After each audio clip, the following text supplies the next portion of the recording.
Hello friends, स्वागत है आप सभी का CBB आर्ट्स क्लास में। दोस्तों अब बिल्कुल तैयारी में लग जाइए क्योंकि अब टाइम टेबल भी जारी हो चुका है। अब आपको यहाँ पे कुछ इम्पोर्टेंट काम करने हैं। अगर आप इस प्रकार से तैयारी नहीं करेंगे तो बहुत बड़ी मुसीबत में आप पड़ सकते हैं। जो आपके टारगेट है, जो आपके सपने हैं, उससे आप जो है वंचित रह सकते हैं। सबसे पहले दोस्तों मैं आपको बता दूं कि अगर आपको टॉपर के लिस्ट में आना है तो आपको 3 काम करने हैं।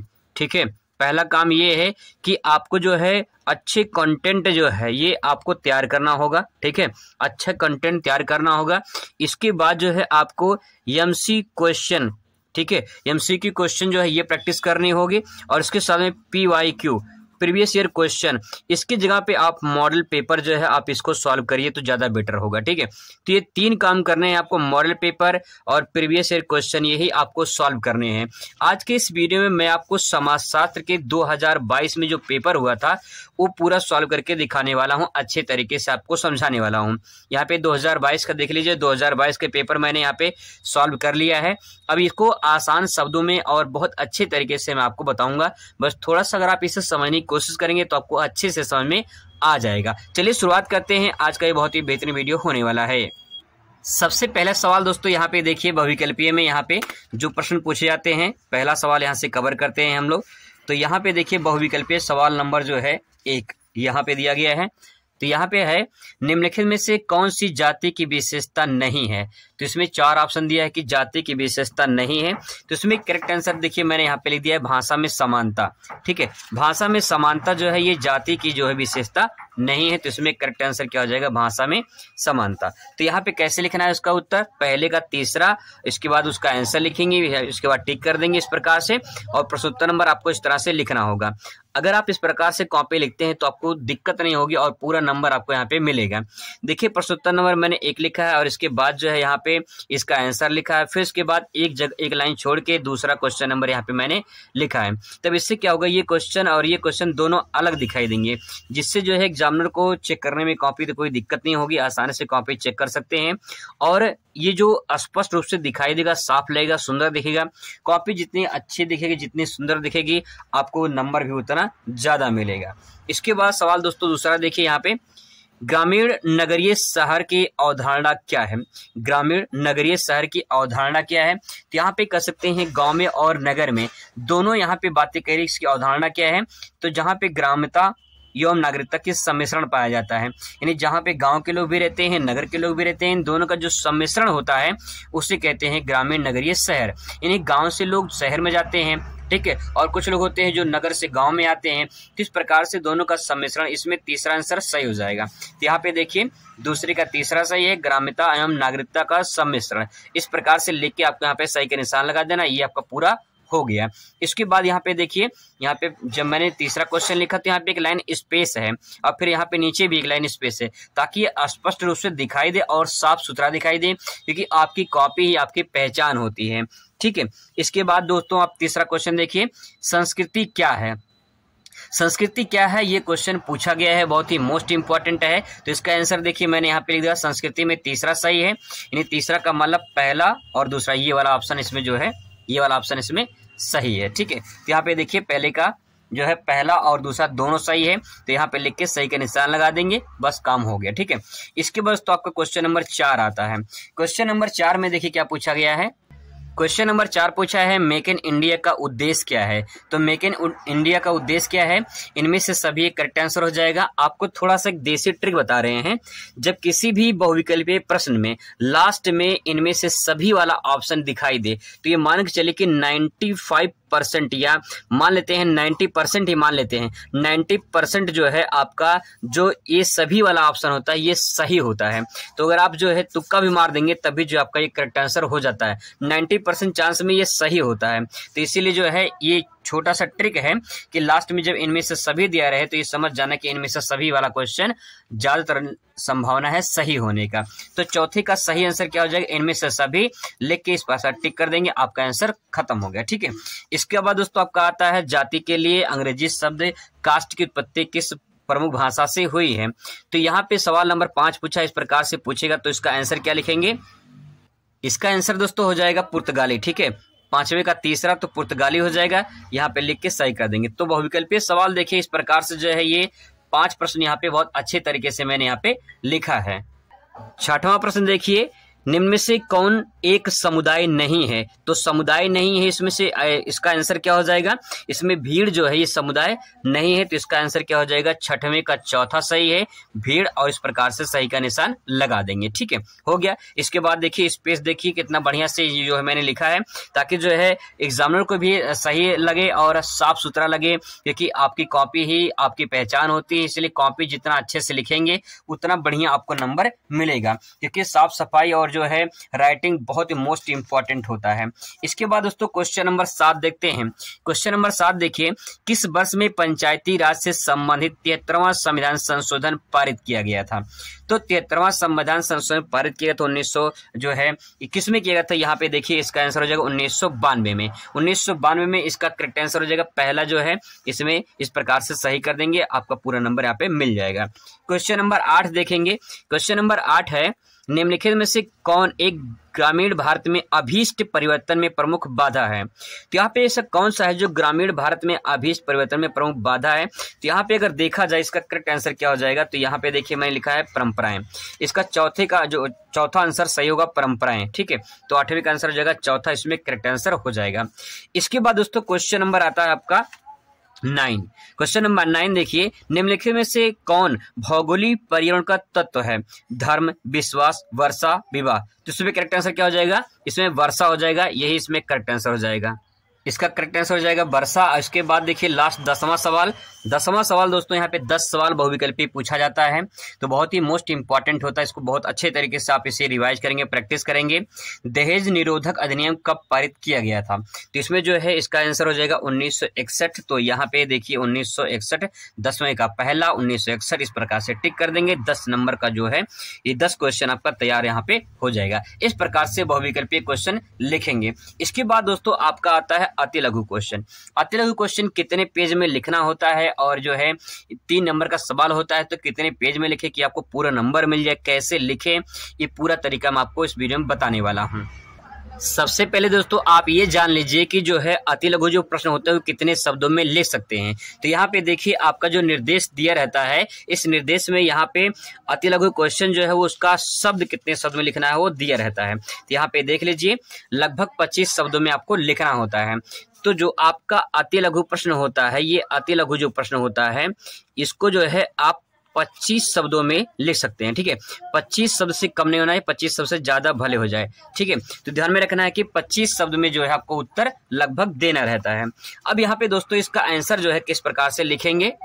दोस्तों 3 नंबर का प्रश्न है, तो सही तरीके से लिखेंगे तभी आपको 3 में 3 नंबर मिलेगा। सवाल है राष्ट्रवाद से आप क्या समझते हैं? तो इसका आंसर देखिए यहाँ पे मैंने आंसर लिखा है 25 शब्दों से अधिक आंसर यहाँ पे है।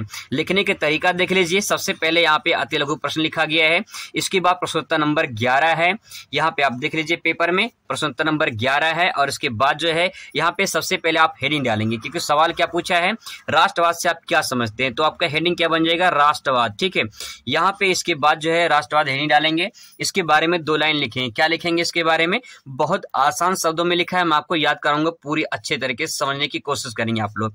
राष्ट्रवाद उस भावना या विचारधारा को कहते हैं जो व्यक्ति तथा समाज में राष्ट्रहित के प्रति प्रेम भावना, समर्पण के भाव दिखाई देते हैं। अर्थात दोस्तों मैं आपको बहुत ही सिंपल वर्ड में आपको समझाऊं तो मान लीजिए अगर आपका परिवार है, ठीक है, अगर आपका परिवार है, आप इस परिवार के सदस्य हैं, ठीक है, आपका परिवार है और आप अपने परिवार के सदस्य हैं। अगर आपके परिवार पे कोई आंच आती है, ये कोई परेशान करता है, कोई मारता है, कोई लड़ाई झगड़ा होता है, तो क्या आप चुप मार के देखेंगे? ऐसा नहीं होगा कि आप चुप मार के देखेंगे, जान दे देंगे अपने परिवार के लिए, लड़ाई झगड़ा करेंगे अपने परिवार के लिए। यानी कहने का तात्पर्य है कि जिस परिवार पे अगर कोई आंच आती है, कोई लड़ाई झगड़ा करता है, कोई मारता है, उस परिवार के लिए जब अपनी जान देने के तैयार हो जाते हैं, उसी प्रकार से परिवार क्या है? आपका अपना खून है, अपना परिवार है, अपने रिश्ते हैं, तो इसीलिए आप अपने परिवार के लिए जान दे रहे हैं, ठीक है। ऐसे ही इस परिवार को आप राष्ट्र मान लीजिए, राष्ट्र मतलब देश, ठीक है, आप राष्ट्र मान लीजिए, और इस राष्ट्र के क्या है? आप नागरिक हैं। तो समझ जाइए, अगर इस राष्ट्र पर जिस प्रकार से परिवार पे कोई आंच आया था, आपने जान देने को तैयार हो गए थे, उसी प्रकार अगर कोई राष्ट्र पे आंच आती है, राष्ट्र पे कोई देश अटैक करता है, कोई पाकिस्तान, चाइना, कोई भी देश अगर अटैक करता है, तो क्या आप चुप मार के देखेंगे? क्या आप उससे जो है अटैक करने देंगे? नहीं, आप जो है अपनी जान लड़ा देंगे, अपनी जो है जान की बाजी लगा देंगे, अपने आप को न्यौछावर कर देंगे, अपने देश के लिए अपने आप को समर्पित कर देंगे। तो वही दोस्तों, जैसे अपने परिवार के लिए अपने आप को समर्पित किया है, जब अपने हम राष्ट्र और देश के लिए जो है समर्पित कर दें, तो उसे हम क्या कहेंगे? राष्ट्रवाद कहेंगे। आई होप आपको समझ में आया होगा। यही बातें यहाँ पे कहा गया है कि राष्ट्रवाद क्या है? एक भावना है, एक विचार है। लोगों के मन में जो विचार उत्पन्न होते हैं कि हम अपने देश के लिए कुछ कर सकते हैं, अपने देश के लिए जान दे सकते हैं, जिस प्रकार से लोग अपने परिवार के लिए जान देने तैयार होते हैं अगर उस परिवार पे कोई आंच आता है, उसी प्रकार से अगर हम राष्ट्र के लिए अपने जो है अपने जान देने के लिए तैयार हो जाएं, यानी कुछ भी अगर आंच आती है देश पे, तो हम पूरी तरह से खड़े रहें अपने देश के साथ में, तो उसे कहते हैं राष्ट्रवाद। यहाँ पे वही बात कहा गया कि जो व्यक्ति समाज में राष्ट्र के प्रति अपने आप को समर्पण कर दे, तो वो जो भावना दिखाई देती है उसे कहते हैं राष्ट्रवाद। एक लाइन में और समझ सकते हैं इसी परिभाषा को। यहाँ पे देखिए, पैराग्राफ चेंज करके मैंने लिखा है कि राष्ट्र तथा राष्ट्र हित के लिए बड़े से बड़ा त्याग और बलिदान करने को जो तैयार रहता है, उसे राष्ट्रवाद कहते हैं। तो दोस्तों, बहुत ही आसान शब्दों में लिखा है, आसानी से समझ सकते हैं, कोई किताबी भाषा नहीं है, कोई ऐसे समझाएगा नहीं, बस पढ़ के सुना देंगे, समझा देंगे थोड़ा सा कि देखो ऐसे से तैयार कर लेना, लेकिन तैयार कैसे करना है ये कोई नहीं बताएगा। तो आई होप आपको समझ में आया होगा। बस इतना समझ लीजिए कि जिस प्रकार से अपने परिवार के लिए जान देने के लिए तैयार है, उसी प्रकार से जब अपने हम राष्ट्र देश के लिए अपने आप को न्यौछावर कर दें, अपने आप को बलिदान कर दें, तो उसे राष्ट्रवाद कहते हैं। ठीक है, अब दोस्तों अगला सवाल देखते हैं। अगला सवाल यहाँ पे देखिए, भारत में जनसंख्या वृद्धि रोकने के सुझाव दीजिए। तो 3 नंबर में सवाल पूछा है, जनसंख्या वृद्धि के रोकने के सुझाव में आपको जो है यहाँ पे 3 पॉइंट देना है, तभी जाके पूरा नंबर आपको मिलेगा। ऐसे आंसर लिखा जाता है, इस बात को ध्यान रखेंगे। जैसे सवाल पूछे वैसे आंसर आपको लिखना है। तो पूछा है जनसंख्या वृद्धि रोकने के 3 जो है सुझाव दीजिए। तो 3 तो नहीं पूछा है, लेकिन 3 नंबर में पूछा है, इसीलिए हम लोग यहाँ पे 3 जो है हेडिंग इस्तेमाल करेंगे। अगर आप चाहें हेडिंग लिख सकते हैं, नहीं तो आप जो है आप चाहें तो उसकी पूरी तरह से व्याख्या भी कर सकते हैं, कोई दिक्कत नहीं है। दोस्तों, मैंने यहाँ पे जो है अच्छे तरीके से आंसर लिखा है, बहुत आसान शब्दों में और बहुत साफ सुथरा यहाँ पे अच्छे से लिखा है। राइटिंग बहुत इंपॉर्टेंट होता है, आसानी से समझ सकते हैं। यहाँ पे जो क्वेश्चन मैंने ये वाला क्वेश्चन लिखा है, जरा आप देख सकते हैं। यहाँ पे इस क्वेश्चन के बाद यहाँ पे मैंने एक लाइन गैप दिया है, ताकि ये प्रश्नोत्तर नंबर जो है आप स्पष्ट रूप से दिखाई दे, एग्जामिनर को पता चलना चाहिए कि किस प्रश्नोत्तर का नंबर जो है आप उत्तर लिख रहे हैं। तो यहाँ पे ये स्पष्ट रूप से ये हो गया अलग, ठीक है। इसके बाद देखिए, मैंने जो दूसरा क्वेश्चन लिखा तो 2 लाइन छोड़ दिया। इससे क्या होगा, इससे जो अगला क्वेश्चन है वो पूरा साफ दिखाई देगा, अलग दिखाई देगा, मिक्स नहीं होगा, खिचड़ी मेल नहीं होगा। बहुत सारे लोग होते हैं उसमें सटा सटा के लिख देते हैं, एग्जामिनर इतनी फास्ट कॉपी चेक करते हैं कि पता भी नहीं चलता कि 11वें का आंसर की 12वें का आंसर है। तो इसीलिए दोस्तों आपको थोड़ा सा जगह देना है, स्पेस देना है। यहाँ पे देखिए कई सारे फायदे होते हैं। एक तो आपका साफ सुथरा दिखाई देता है, क्वेश्चन नंबर अलग दिखाई देता है, और पेज भी अच्छे से कवर हो जाते हैं। एग्जामिनर को नहीं लगता कि आप जानबूझ के पेज छोड़े हैं, क्योंकि ये साफ सुथरा दिखाई दे रहा है, ठीक है। तो इस बातों को ध्यान से आप सुन लीजिए, समझ लीजिए, और ऐसी कॉपी अगर आप लिखते हैं तो पक्का है कि आप अच्छे नंबर से जरूर पास होंगे और टॉपर की श्रेणी में जरूर आप आएंगे, ठीक है। इसके बाद दोस्तों आप यहाँ पे देखिए प्रश्नोत्तर नंबर 12, और यहाँ पे मैंने हेडिंग डाला है। यहाँ पे इस हेडिंग डालने से जो है इस प्रश्न का उत्तर मैंने लिखा है, इसकी क्वालिटी और बढ़ जाती है।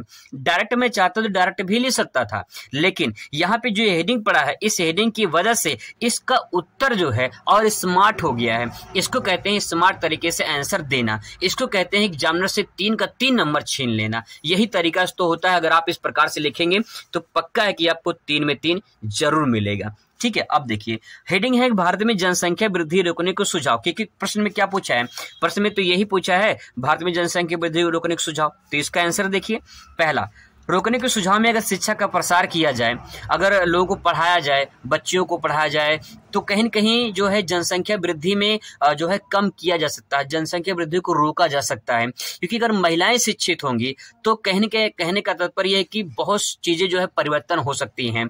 ठीक है, तो शिक्षा का प्रसार होना चाहिए, पहला पॉइंट। दूसरा, विवाह की न्यूनतम आयु में वृद्धि करना चाहिए। बहुत सारे ऐसे लोग हैं, आज के डेट में भी लोग बाल विवाह करते हैं। वैसे तो ये कानून अपराध है बाल विवाह, लेकिन अभी भी कहीं बहुत सारे ऐसे लोग हैं जो करते हैं। इसको नहीं करना चाहिए। बाल विवाह जो है वो पूरी तरह से अपराध है। दूसरी बात यह है कि जो विवाह होती है उसकी जो न्यूनतम आयु है उसको थोड़ा सा वृद्धि किया जाए, बढ़ा दिया जाए, ताकि जो है शादी होगी तो बच्चे होंगे तो जो जनसंख्या वृद्धि होती चली जाएगी। कहने का तात्पर्य है कि अगर जो जनसंख्या रोकना है तो कहीं न कहीं ये चीज हमें फॉलो करना पड़ेगा। इसके बाद तो परिवार नियोजन। परिवार नियोजन का मतलब ये होता है कि यहाँ पे अगर मैं आपको बहुत सिंपल तरीके में समझाऊं तो यहाँ पे देखिए परिवार की बात हो रही है। ठीक है, परिवार की बात हो रही है और यहाँ पे सब लिखा है नियोजन। नियोजन का मतलब होता है किसी भी काम को योजनाबद्ध तरीके से करना। ठीक है, आपका बोर्ड पेपर है, आप बोर्ड पेपर की तैयारी अगर योजनाबद्ध तरीके से करेंगे तो आप जरूर टॉपर बन जाएंगे। लेकिन अगर योजना बना के काम नहीं करेंगे तो आप जो है टॉपर की लिस्ट में नहीं आ सकते हैं। इसलिए दोस्तों आप योजना बनाकर चलिए, समय के साथ चलिए, आप जरूर टॉपर बनेंगे। तो वही बात यहाँ पे कहा गया कि परिवार को अगर बढ़ाना है तो योजनाबद्ध तरीके से बढ़ाना है। ऐसा नहीं कि एक बच्चा पैदा हुआ फिर अगले साल दूसरा बच्चा पैदा हो गया, ऐसा नहीं है। दूसरे बच्चे में कम से कम 5 साल का गैप होना चाहिए। और हम दो हमारे दो, यही जो है स्लोगन होना चाहिए। ऐसा नहीं हम दो हमारे 10, ये स्लोगन नहीं होना चाहिए। आज की डेट में हम दो हमारे दो या हम दो हमारे एक होना चाहिए। ठीक है, तो कहने का तात्पर्य दोस्तों यही है कि अगर ये 3 पॉइंट जो यहाँ पे लिखे गए हैं अगर इनको फॉलो किया जाए तो जनसंख्या वृद्धि रोका जा सकता है। तो दोस्तों ये बहुत ही अच्छे तरीके से आसान शब्दों में मैंने आंसर लिखा है। अब देखिए अगला क्वेश्चन, यहाँ पे अगला क्वेश्चन क्या है, नातेदारी को परिभाषित कीजिए। ठीक है, करते हुए इसकी विशेषता बताइए। 3 नंबर पूछा है, 1 नंबर आपको नातेदारी पे मिलेगा और इसकी विशेषताओं पे 2 नंबर मिलेगा। कुल मिला के आपको 3 नंबर लेना है। इस 3 नंबर लेने के लिए आपको आंसर बहुत गजब का लिखना है। कैसे लिखना है वो भी देख लीजिए। दोस्तों वीडियो थोड़ा लंबा हो सकता है, छोड़ के भागना नहीं है। अगर छोड़ के भाग जाएंगे तो समझ नहीं पाएंगे। बहुत सारे लोग हैं पढ़ाने वाले, पढ़ाते हैं, आप जाके वहां पे देख सकते हैं कि किस प्रकार से पढ़ाते हैं। लेकिन जो मैं तरीका बता रहा हूं, अगर इस प्रकार से अगर आप पढ़ लेंगे, समझ लेंगे तो पक्का है कि आप अच्छे नंबर से पास हो जाएंगे और आपके अंदर काबिलियत भी होगी। ऐसा नहीं कि रट्टा मार वाला काम, यह रट्टा मार काम नहीं होता है। यहाँ पे अंडरस्टैंडिंग पे फोकस किया जाता है कि समझते कैसे हैं, समझ के पढ़ते कैसे हैं, लंबे टाइम तक याद कैसे कर सकते हैं, इस बात को मैं सिखाता हूँ यहाँ पे। तो देखिए आंसर आपके सामने है। मैंने आपसे कहा था आंसर कमाल का लिखेंगे तभी आपको पूरा नंबर मिलेगा। तो सबसे पहले आपको ये समझना है कि नातेदारी होती क्या है। नातेदारी का मतलब क्या होता है? नातेदारी का मतलब रिश्तेदारी भैया, रिश्तेदारी। जब रिश्तेदारी आपकी बनती है तभी तो नातेदारी होती है, तभी तो आप जो है न्योता जाते हैं, है ना। तभी तो कोई जो है आपके घर पे कोई कार्ड लेकर आता है, फिर आप न्योता लेकर जाते हैं। तो सिंपल सी बात है नातेदारी। देखिए नातेदारी व्यवस्था रिश्ते नाते के आधार पर बने मानवीय संबंधों की एक व्यवस्था है। कहने का तात्पर्य जो सेंटेंस यहाँ पे लिखा गया है इसका मतलब ये है कि नातेदारी जो व्यवस्था है ये रिश्ते नाते के आधार पर बने मानवीय संबंध होते हैं। क्योंकि इसमें संबंध किसका होता है? मनुष्य का होता है, तो मानवीय संबंध हो गया। ठीक है, मानवीय संबंध की क्या है? एक व्यवस्था है। नातेदारी रक्त और विवाह के माध्यम से होता है। बहुत ही सिंपल सेंटेंस लिखा है। एक सेंटेंस है रक्त के माध्यम से, दूसरा विवाह के माध्यम से। कैसे होता है जरा एक बार समझने की कोशिश करिए। बहुत आसान शब्द में बता दूंगा मैं आपको। जैसे मान लीजिए कोई एक लड़का है, ठीक है, कोई एक लड़की है। मान लेते हैं कोई एक लड़की है, कोई एक लड़का है। इन दोनों की क्या कराते हैं? हम शादी कराते हैं। ठीक है, इन दोनों की कराते हैं शादी। जब इन दोनों की शादी होगी तो इस लड़के का जो परिवार होगा, इस लड़के का जो परिवार होगा और इस लड़की का जो परिवार होगा, ये शादी कराने से इन दोनों परिवार का एक रिश्ता बन जाएगा और इस रिश्ते को क्या कहेंगे? नातेदारी कहेंगे। ठीक है, सिंपल सेंटेंस में नातेदारी कहेंगे। जब रिश्ते में बदल जाएगा तो क्या हो जाएगा? नातेदारी हो जाएगा। अब जब इन दोनों की शादी हो जाएगी, ठीक है, अब इन दोनों की शादी हो गई है, जब शादी हो जाएगी तो फिर इनके बाद जो है इनके बच्चे होंगे। तो इसके बाद जो बच्चे होंगे तो इनका जो बच्चा होगा, अभी तो देखिए यहाँ पे विवाह संबंधी हो गया ना, ये हो गया विवाह संबंधी। जब बच्चे होंगे तो ये बच्चा कैसा हो जाएगा? रक्त संबंधी हो जाएगा। कैसा हो जाएगा? रक्त संबंधी हो जाएगा। तो यहाँ पे 2 बातें लिखा गया है कि रिश्तेदारी तभी बनते हैं जब रक्त संबंधी या विवाह संबंधी इसमें स्रोत शामिल होते हैं। तो यहाँ पे देखिए रक्त और विवाह दोनों समझ में आपको आ गया होगा। ठीक है। तो इस प्रकार से आप आसानी से समझ सकते हैं कि जब रिश्ता बनता है तो पहले विवाह होता है और विवाह से फिर रक्त बनता है। इन दोनों से ही नातेदारी या रिश्तेदारी बनता है। ठीक है। अब सवाल दोस्तों यहाँ पे है कि इसकी विशेषताएं भी लिखना है, तो आपको इस पे 1 नंबर मिल जाएगा पक्का, कोई एग्जामिनर नहीं काटेगा, आपको पूरा का पूरा नंबर मिलेगा। आसान शब्दों में लिखा गया है और पूरा नंबर आपको मिलेगा। इसके बाद 2 विशेषताएं लिखेंगे। ठीक है, 2 विशेषताएं लिखेंगे तो आपको यहाँ पे 2 नंबर इसके लिए मिलेगा। नातेदारी क्या होता है, 2 विशेषताएं कैसे लिखेंगे? नातेदारी रक्त संबंधी होता है, दूसरा नातेदारी विवाह संबंधी होता है। यही उठा के यहाँ पे विशेषता लिख दीजिए, बस काम खत्म, पूरा नंबर आपको आसानी से मिल जाएगा। यही दोस्तों स्मार्ट तरीका है और यही तरीका होता है अच्छे तरीके से लिखने का। इसके बाद देखिए क्वेश्चन नंबर 14। क्वेश्चन नंबर 14 पूछा है कि दिव्यांगों के संघर्ष की व्याख्या कीजिए। दिव्यांग का मतलब क्या होता है? जो विकलांग होते हैं उनके जीवन में कैसे संघर्ष होते हैं, समाज में जब वो रहते हैं तो कैसे कैसे संघर्ष करते हैं। अगर कोई लंगड़ा है तो कैसे वो संघर्ष करता है समाज में, कोई अंधा है तो कैसे संघर्ष करता होगा। उनके जीवन के बारे में आपको कुछ लाइनें लिखना है, तब जाके 3 नंबर आपको मिलेगा। चलिए कुछ लिखते हैं इसके बारे में। दोस्तों यहाँ पे देखिए अगला क्वेश्चन जो मैंने लिखा है, यहाँ पे 2 लाइन मैंने स्पेस छोड़ दिया है ताकि ये स्पष्ट रूप से दिखाई दे। क्वेश्चन नंबर 14 लिखेंगे और अंडरलाइन कर देंगे। इसके बाद यहाँ पे हेडिंग डालेंगे, दिव्यांगों के जो दिव्यांग होते हैं उनके संघर्षों की व्याख्या। आपको क्वेश्चन से हेडिंग बना लेनी है, यही स्मार्ट तरीका का आंसर होता है लिखने का। एक जो है एक चालाक लड़का होता है, लड़की होती है, जो स्मार्ट लड़के या फिर लड़के होते हैं वो ऐसे ही आंसर लिखते हैं। टॉपर की कहानी बता रहा हूँ, इस प्रकार से टॉपर कॉपी लिखते हैं। दिव्यांगों के संघर्ष की व्याख्या। आपने क्या किया, कुछ हेडिंग था नहीं आपके पास, कोई दिक्कत नहीं है। आप क्या करेंगे, यहीं से जो इसमें दिया है यहीं से जो है हेडिंग बना लेंगे, दिव्यांगों के संघर्ष की व्याख्या। वही मैंने चीज किया यहाँ पे किया है। अब इससे क्या हो जाएगा, इससे पता चल जाएगा एग्जामिनर को कि आप इस प्रश्न का उत्तर लिखे हैं और आसान शब्दों में वो समझ जाएगा। ठीक है, पूरा नंबर आपको इस पे मिल जाएगा। क्या लिखेंगे इसके बारे में? दिव्यांग या विकलांगता, विकलांग जो होते हैं, विकलांगता का आशय शरीर की किसी अंग का सुचारू रूप से कार्य ना करना। विकलांग उससे तो कहते हैं जिसका कोई अंग शरीर का जो है काम ना करता हो, किसी का हाथ काम ना करता हो, किसी का पैर काम ना करता हो, किसी का जो है आंख काम ना करता हो, किसी का कान काम ना करता हो।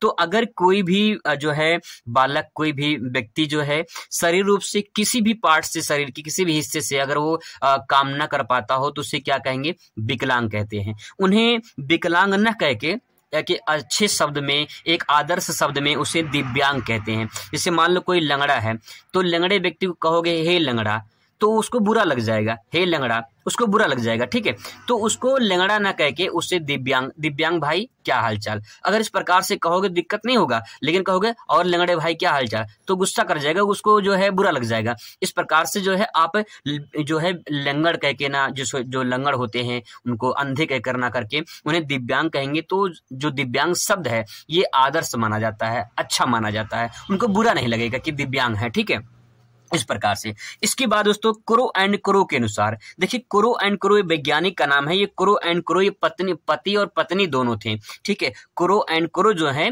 ये पति और पत्नी दोनों एक साथ थे। इन्होंने दोनों परिभाषा लिखा है। क्या लिखा है, ऐसा व्यक्ति जिसमें ऐसा शारीरिक दोष होता हो। कोई ऐसा व्यक्ति है जिसमें कोई ऐसा शारीरिक दोष होता है जो किसी भी रूप में साधारण क्रियाओं में भाग नहीं ले सकता है, ऐसे व्यक्ति को विकलांग या दिव्यांग कहा जाता है। तो इस प्रकार से जो है ये आसान शब्दों में ले सकते हैं।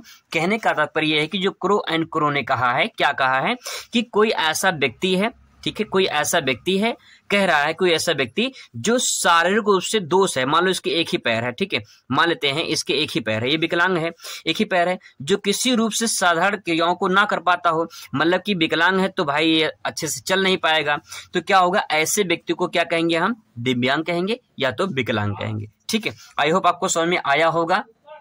इसके बाद दोस्तों क्वेश्चन नंबर 15 देखिए, सांस्कृतिक विविधता का क्या अर्थ है। ये भी सवाल जो है 3 नंबर में है, बहुत ही इंपॉर्टेंट है। सांस्कृतिक विविधता क्या होती है, चलिए इसको समझते हैं कैसे इसका आंसर लिख सकते हैं। क्वेश्चन नंबर देखिए 15 आपके सामने यहाँ पे दिखाई दे रहा होगा। तो क्वेश्चन नंबर 15 देखिए, सांस्कृतिक विविधता, ठीक है, इसका हेडिंग डालेंगे, कुछ नहीं करना है, प्रश्न से ही आपको यहाँ पे जो प्रश्न दिया गया है इसी प्रश्न से हेडिंग बना लेना है और आसान शब्दों में लिखने की कोशिश करना है। क्या लिखेंगे इसमें, सांस्कृतिक विविधता से आशय उस स्थिति से है जब किसी देश या क्षेत्र में एक ही समय पर अनेक सांस्कृतिक विशेषताएं पाई जाती हैं। कहने का तात्पर्य ये कह रहा है कि विविधता का मतलब क्या होता है? भिन्नता। ठीक है, भिन्नता होता है मतलब कि सांस्कृतिक विविधता से तात्पर्य ये है कि किसी भी देश या क्षेत्र में एक ही समय पर अनेक सांस्कृतिक जो विविधताएं पाई जाती हैं, जो विशेषताएं पाई जाती हैं, उसी को क्या कहते हैं? सांस्कृतिक विविधता कहते हैं। ठीक है, कहने का तात्पर्य यह है कि एक देश में, किसी भी प्रदेश में, किसी भी एक गांव में, किसी भी जो है क्षेत्र में कह सकते हैं, वहां पे जो है एक ही समय में जो विभिन्न प्रकार के संस्कृति पाई जाती हैं, जो विशेषताएं पाई जाती है संस्कृति में, वही क्या कहलाती है? सांस्कृतिक विविधता कहलाती है। जैसे भारत में पल पल पे जो है भाषाएं बदल जाती हैं, तो ये भी एक विशेषता है, ये भी एक सांस्कृतिक विभिन्नता है। ठीक है, इसी बात को ऐसे ले सकते हैं, सांस्कृतिक विविधता वाले समाज या देश में रहन सहन, खान पान, धर्म, भाषा एवं भौगोलिक विचारधाराओं की पर्याप्त विविधता पाई जाती है। तो यहाँ पे सिंपल है, सेंटेंस में ये कह रहा है कि सांस्कृतिक विविधता का मतलब ये होता है कि जहाँ पे, जिस देश में, जिस समाज में सांस्कृतिक विविधता पाई जाती है, वहाँ पे रहन सहन अलग होते हैं। जैसे कि मान लो अगर यूपी की बात करें तो यूपी में रहन सहन, यूपी की बोलचाल अलग है। तमिलनाडु की बात करें, तमिलनाडु की रहन सहन, तमिलनाडु की बोलचाल अलग है। उड़ीसा के देख लीजिए अलग है, असम के देख लीजिए अलग है, पंजाब के देख लीजिए अलग है, महाराष्ट्र की अलग है। और कहने का तात्पर्य यह है कि भारत में अलग अलग प्रकार के धर्म भी पाए जाते हैं, हिंदू, मुस्लिम, सिख, ईसाई, जैन धर्म, बौद्ध धर्म। तो ये जो धर्म की विविधता पाई जाती है, जो भाषाएं अलग अलग होती हैं, जो खान पान अलग अलग होते हैं, ये जो भौगोलिक विचारधाराएं अलग अलग होती हैं, कहीं जलवायु कम पाई जाती है, कहीं मतलब अलग पाई जाती है, कहीं तापमान ज्यादा होता है, कहीं कम होता है। तो ये सब जो भिन्नताएं पाई जाती हैं, ये सांस्कृतिक विविधता के अंतर्गत आती हैं। ठीक है, आगे देखिए क्वेश्चन नंबर जो है अगला देखते हैं, क्वेश्चन नंबर 16 देखिए, क्षेत्रवाद से आप क्या समझते हैं? तो क्षेत्रवाद से आप क्या समझते हैं, इसके बारे में क्या लिखेंगे? सबसे पहले दोस्तों आप क्षेत्रवाद भी यहाँ पे देखिए, क्षेत्रवाद की हेडिंग डालेंगे, यहाँ से ले लेंगे। ठीक है, तो मैंने यहाँ पे लिखा है क्षेत्रवाद। अब इसके बारे में क्या लिखेंगे? क्षेत्रवाद की विचारधारा संपूर्ण राष्ट्र की तुलना में अपने ही क्षेत्र के सर्वश्रेष्ठ मानने एवं सभी क्षेत्रों में उसे प्राथमिकता देने की पक्षपात पूर्ण भावना है। क्षेत्रवाद में भाषा, धर्म, जाति, आर्थिक विकास आदि के आधार पर अपने क्षेत्र को सर्वश्रेष्ठ समझना, ये क्षेत्रवाद कहलाता है। जैसे मैं अगर आपको सिंपल भाषा में समझाऊं, जैसे मान लीजिए यहाँ पे एमपी है, ठीक है, यहाँ पे यूपी है, यहाँ पे मान लेते तेलंगाना है, यहाँ पे तमिलनाडु है, और यहाँ पे मान लेते हैं जैसे बिहार है। ठीक है, तो यहाँ पे क्या होता है, मान लीजिए महाराष्ट्र है। अब होता क्या है कि अलग अलग स्टेट हैं, अलग अलग क्या है, स्टेट है। हर राज्य वाले अपने आप को सर्वश्रेष्ठ मानने की कोशिश करते हैं कि हम अगर बिहार वाले हैं तो हम बिहार के हैं, हम सर्वश्रेष्ठ हैं। हम यूपी वाले हैं तो हम यूपी के सर्वश्रेष्ठ हैं। हम महाराष्ट्र के हैं तो हम महाराष्ट्र के सर्वश्रेष्ठ हैं। तमिलनाडु के तमिलनाडु के सर्वश्रेष्ठ हैं। मतलब कहने का तात्पर्य कि जो क्षेत्र वाले जो ये हैं, वो अपने आप को अगर हमेशा अव्वल अपने आप को बनाएं, हमेशा ये सोचे कि हम ही जो हैं वो हम ही हैं, हमारे सिवाय कुछ भी कोई नहीं है, कोई स्टेट वाला नहीं है, तो समझिए वो क्षेत्रवाद की भावना है। जब कोई बिहारी महाराष्ट्र में कमाने जाता है तो वहाँ महाराष्ट्री जो मराठी लोग होते हैं वो कहीं की अगर जो है जलन की भावना रखे, इनसे कोई जो है पक्षपात करे, तो कहने का तात्पर्य यही है कि यहाँ पे क्षेत्रवाद हो रहा है। ठीक है, तो वही चीज यहाँ पे बताया गया है कि जब कोई भी क्षेत्र दूसरे क्षेत्र से अपने आप को सर्वश्रेष्ठ बताए, अपने आप को जो है भाषा, धर्म, जाति आदि के आधार पे जो है विकसित बताए, तो समझिए वहाँ पे क्षेत्रवाद है। ठीक है, तो इस पूरे प्रक्रिया को क्षेत्रवाद कहा जाता है। आई होप आपको आसानी से समझ में आ चुका होगा। यहाँ पे देखिए क्वेश्चन नंबर अगला देखिए, प्रेक्षण पद्धति की भूमिका का उल्लेख कीजिए। 3 नंबर में सवाल पूछा गया है कि प्रेक्षण पद्धति की भूमिका क्या है, इसके बारे में बताना है। तो चलिए इसका आंसर लिखते हैं। क्वेश्चन नंबर दोस्तों 17 है और मैंने आपको बहुत पहले ही बता दिया है कि यहाँ पे क्वेश्चन पूछा है प्रेक्षण पद्धति, तो यहीं से हेडिंग बना लेते हैं। ठीक है, और देखिए प्रेक्षण पद्धति हेडिंग हो गया और उसके बारे में लिखेंगे। प्रेक्षण एक ऐसी पद्धति है जिसमें पारस्परिक संबंधों को जानने के लिए स्वाभाविक रूप से घटित होने वाली घटनाओं को जो है सूक्ष्म निरीक्षण है। तो कहने का तात्पर्य कि प्रेक्षण का मतलब ये होता है, प्रेक्षण एक पद्धति, एक सिस्टम है, ठीक है, जिसमें पारस्परिक संबंध को जानने के लिए स्वाभाविक रूप से जो घटित होने वाली घटनाएं होती हैं उनका सूक्ष्म निरीक्षण करता है। सिंपल सी बात मैं अगर आपसे कहूं कि अगर मान लो जैसे जनगणना होता है ना, समाज में क्या होता है, जनगणना जनगणना होता है। जब समाज में जनगणना होता है तो जनगणना करने लोग आते हैं यहाँ पे, है ना। लेकिन अगर मान लो कि समाज में किसी का धान जो है वो बाढ़ से बर्बाद हो गया, धान जो है वो बाढ़ आया और बाढ़ से बर्बाद हो गया, तो अब इस पे क्या होगा, आपदा प्रबंधन वाले आएंगे, जांच करेंगे कि किसका धान डूब गया है। जब ये छोटे से सर्वेक्षण किया जाए, इसका निरीक्षण किया जाए, तो ऐसे छोटे छोटे निरीक्षण को प्रेक्षण कहा जाता है। ठीक है, आई होप आपको क्लियर हो चुका होगा कि प्रेक्षण क्या है। एक प्रेक्षण एक सर्वेक्षण का ही सिस्टम होता है। सर्वेक्षण में जांच करना होता है। ठीक है, तो वही यहाँ पे सूक्ष्म निरीक्षण है। सूक्ष्म मतलब छोटा, निरीक्षण करना होता है देखना, निरीक्षण करना, जांच करना। ठीक है, देखना होता है। जैसे आप पेपर जब देने जाओगे तो वहां पे एक निरीक्षणकर्ता होता है, निरीक्षक होता है, जो आपके क्लास में होगा। वो टीचर जो है निरीक्षक होता है, नहीं आपको देखता है कि आप नकल तो नहीं कर रहे हैं, कुछ चीटिंग उटिंग तो नहीं कर रहे हैं, ये निरीक्षण कहलाता है। ठीक है, तो वही जो है जो सर्वेक्षण होता है उसी का छोटा रूप होता है प्रेक्षण। ठीक है, इस बात को ऐसे भी ले सकते हैं, प्रेक्षण पद्धति से मानवीय इंद्रियों का पूर्ण उपयोग करना, प्रत्यक्ष अध्ययन करना और सामूहिक व्यवहारों का जो है अध्ययन करना, ये प्रेक्षण कहलाता है। तो प्रेक्षण क्या है, एक सिस्टम है जो सर्वेक्षण का एक रूप होता है, लेकिन छोटे स्तर पर होता है। ठीक है, तो ये मानवीय इंद्रियां होती हैं उनके आधार पे उपयोग करना, यानी अपने जो है बौद्धिक क्षमता के आधार पे उपयोग करना, उनका अध्ययन करना, सामूहिक व्यवहारों का अध्ययन करना, ये सब जो है प्रेक्षण पद्धति के अंतर्गत आता है। ठीक है दोस्तों, क्वेश्चन नंबर 18 देखिए, सामाजिक परिवर्तन से आप क्या समझते हैं। तो यहाँ पे क्वेश्चन 3 नंबर में पूछा सामाजिक परिवर्तन से क्या समझते हैं, इसके बारे में कैसे आंसर लिखेंगे। देखिए आंसर कैसे लिखेंगे, पहले लिखेंगे प्रश्नोत्तर नंबर 18, और मैंने आपको बहुत पहले बता दिया है कि हेडिंग प्रश्न से ही उठा लेंगे। तो यहाँ पे लिखेंगे सामाजिक परिवर्तन, लिखेंगे क्या, सामाजिक परिवर्तन एक लगातार चलने वाली प्रक्रिया है जिसमें समाज में बदलाव होते रहते हैं। दोस्तों अगर इसका मतलब मैं आपको बताऊं तो समझ लीजिए आप कहाँ रहते हैं। ठीक है, अगर मैं आपसे कहूं आप कहाँ रहते हैं तो आपका जवाब क्या होगा, आप समाज में रहते हैं। कहाँ रहते हैं, समाज में रहते हैं, क्योंकि मनुष्य एक सामाजिक प्राणी है, तो मनुष्य कहाँ रहता है, समाज में रहता है। अगर मैं आपको बताऊं कि आपके गांव में आप जहां पे रहते हो, अगर मैं आपसे कहूं कि आज से 10 साल पहले आप देखिए आपका गांव कैसे था, आपका क्षेत्र जो भी आप जहां पे रहते हो, आपका क्षेत्र, आपका शहर, गांव कैसा था 10 साल पहले।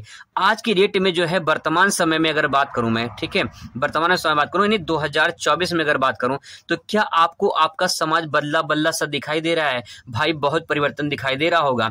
ठीक है, तो कहने का तात्पर्य है कि समाज हर साल बदलता है। आज 2024 में कुछ दिखाई देगा, 2025 में जो है कुछ दिखाई देगा, आने वाले 2050 में समाज और बदला सा दिखाई देगा।